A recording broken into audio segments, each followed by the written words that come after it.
Hello, Sagittarius, Sun, Moon Rising, and Venus signs. Kamusta kayo? Sana po ay nasa mabuti kayong kalagayan. Welcome back po sa Star Tarot. At kung bago kayo rito, welcome din po kayo. Please subscribe, like, share my videos, and leave me a comment kung nakaresonate kayo. Thank you. So, tignan natin kung anong mga messages ni Sagittarius. First card, we have balance, becoming, and equanimity. Ayan. So, this is good. Kasi mukhang magiging maaliwalas na ngayon ang pamumuhay. Magiging maganda ang situation ninyo sa ngayon because mababalanse mo ng lahat, no? Kung ano man ang mga bagay-bagay na iyong pagkakaabalahan, that is going to be, magiging in order. Kumbaga, may sasaayos mo din ang lahat. So, this is beautiful.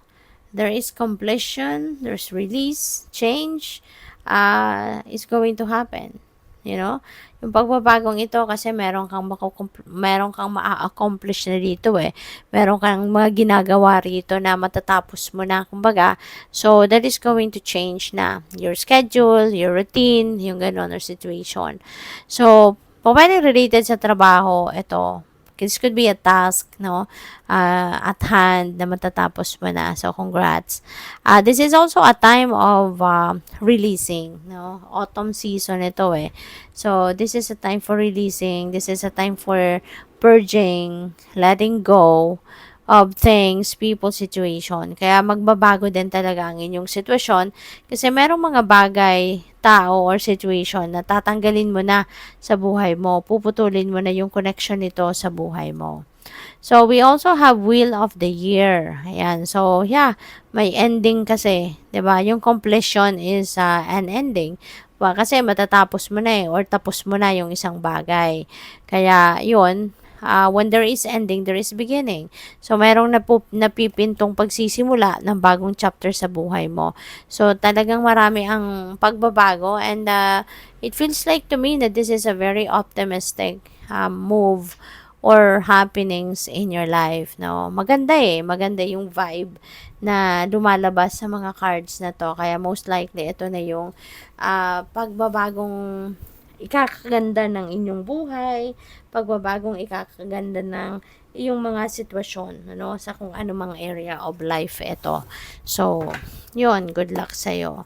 So, tignan natin kung ano pa ang mga kaganapan sa buhay ninyo. Anong mga balita?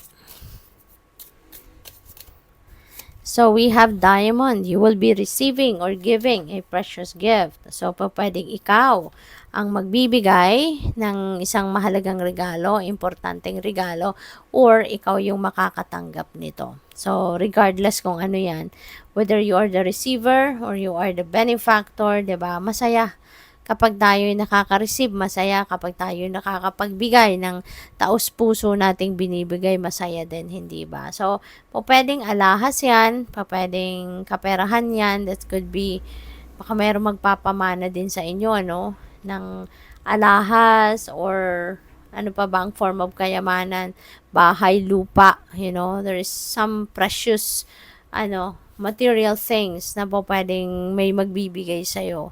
So, we also have Ram, stubborn or aggressive person.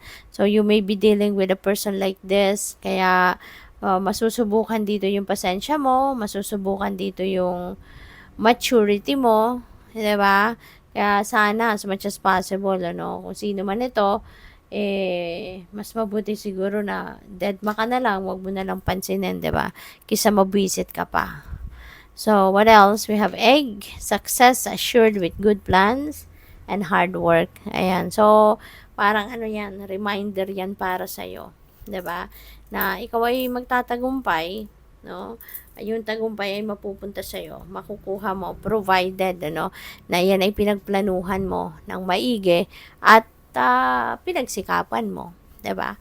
Kasi yung tagumpay, it requires hard work, 'di ba? Wala namang tagumpay na basta na lang bumabagsak sa lap natin, 'di ba? Kaya kailangan pagtrabahuan, pagsikapan. So, we also have ant, work, achievement, success.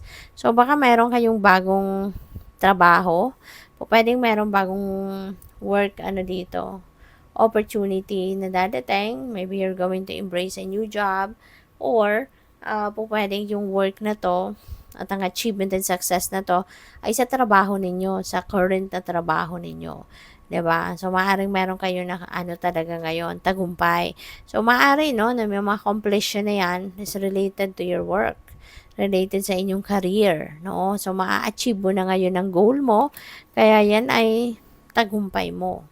So, what else? We have vacation, no? Kailangan siguro ng iba sa inyo ngayon, bakasyon.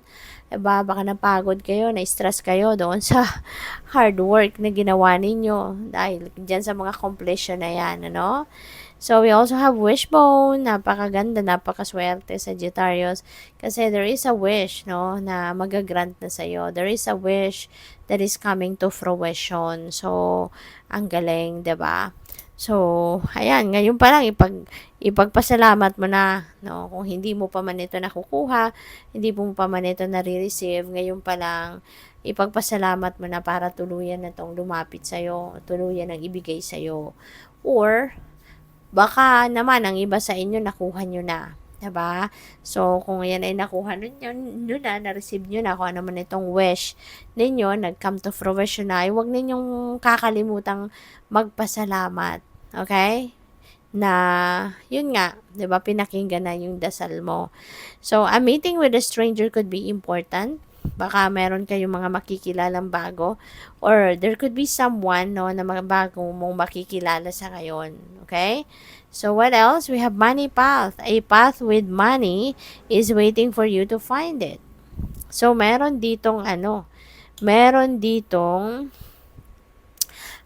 bagong income stream, no, na makukuha kayo. Merong bagong income stream na dadating, no? So, there is a new income opportunity na dadating sa inyo. Kaya, congrats. Thank you for watching. Love and Light. Namaste.